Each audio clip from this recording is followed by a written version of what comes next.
अभी जो चर्चा चल रही है उसके बीच में आपसे ये कहना चाहूँगा लोकतंत्र के चौथे स्तंभ से, क्योंकि इस भारत देश के अंदर जो 3 स्तंभ है, व्यवस्थापिका, कार्यपालिका और न्यायपालिका, ये तीनों ही स्तंभों पर हमारी सरकार, हमारा न्यायालय फेल है। तो कहीं ना कहीं चौथे स्तंभ से हम ये कहना चाह रहे हैं कि जो हमारी पूर्ववर्ती सरकारें थी, जिनके लिए माननीय मोदी जी कहते हैं कि 70 साल का हिसाब दीजिए, मैं ये कहना चाह रहा हूँ कि जो पूर्ववर्ती सरकारें थी उनका एक नारा था गरीबी मिटाओ।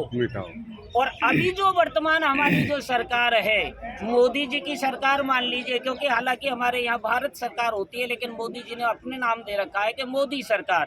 तो मोदी सरकार का सबसे बड़ा एजेंडा है गरीबी ना मिटाकर गरीब को ही मिटा दो।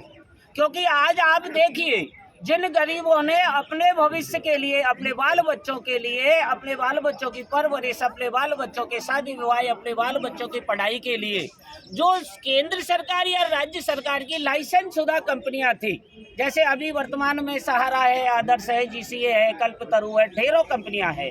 तो जब एक हाथ से इन लोगों ने उनको लाइसेंस दिया था तो दूसरे हाथ से इन्हीं लोगों ने कहा था कि भैया तू इस कंपनी का एजेंट बन जा। जो तथाकथित एजेंट है, सबसे पहले वो जमा करता है, उसकी जेब का पैसा गया है। तो मोदी जी थोड़ी बोले थे अब बिल्कुल साहब, ये बिल्कुल मोदी जी, क्योंकि जिस सरकार का लाइसेंस होता है उस सरकार की कंपनियों में एक आम निवेशक, एक आम जमाकर्ता कार्य करता है। तो जब हमने उन लाइसेंसों को देखकर कार्य किया है तो आम जनता का पैसा लिया है, और आम जनता को पैसा देने की जिम्मेदारी सरकार की है। सरकार ने बड़े सस्ते में वर्ड्स एक्ट 2019 कानून बनाया है, पक्ष ने बनाया है, विपक्ष ने बनाया है, राष्ट्रपति महोदय ने हस्ताक्षर किए हैं। तो आज 7 साल हो गए उस कानून के बाद भी अगर पीड़ित जमाकर्ता को पैसा नहीं मिला है तो किसकी गलती है? केवल और केवल सरकार की गलती है। मैं आपके चैनल के माध्यम से लोकतंत्र के चौथे स्तंभ से ये कहना चाहता हूँ कि हमारे देश के 2 करोड़ तथाकथित एजेंटों को बचा लीजिए। ये लोग जीवित नहीं है, ये एक जिंदा लाश की तरह हैं।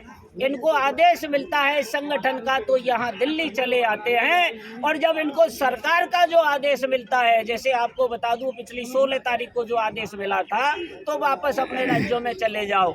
ये राज्य और केंद्र की गेंद को पाले में फेंकते रहेंगे और हम इसी प्रकार से चलते रहेंगे।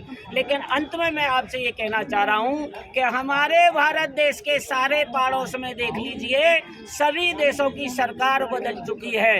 भारत देश की सरकार भी बदलेगी, क्योंकि जब किसी भूख की या यो समझ लीजिए किसी अत्याचार की इंतहा हो जाती है, तब कहीं जनता क्रांति करती है। मैं माननीय मोदी जी से कहना चाहूँगा, मोदी जी, विदेशों में बजता होगा आपका डंका, यहाँ देखिए भारत में रोती है तुम्हारी जनता।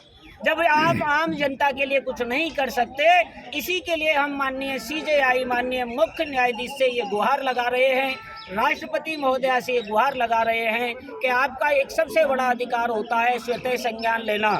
हमारे भारत देश की 50 करोड़ जनता जब इन चिटफंड कंपनियों से लुट चुकी है, पिट चुकी है, ठग चुकी है, आप स्वतः संज्ञान लीजिए और केंद्र की मोदी सरकार को और राज्यों की राज्य सरकारों को बर्खास्त करिए।